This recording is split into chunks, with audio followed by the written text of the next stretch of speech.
आलेच मी.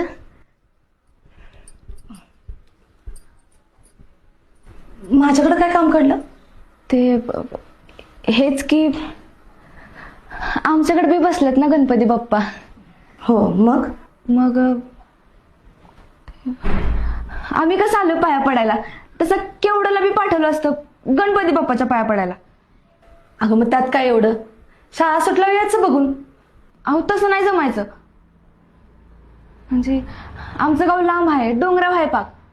मग आमच्याबरोबर जाऊन दुसऱ्या दिवशी येईल की शाळेला पण. तसं कुठं मी तिला राहायला पाठवत नाही.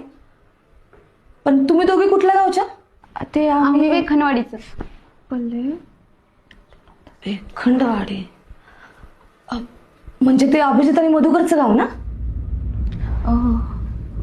हो, ती आमच्या गावची आहेत. पण काकी आम्ही तिला तिकडे नाही नेणार.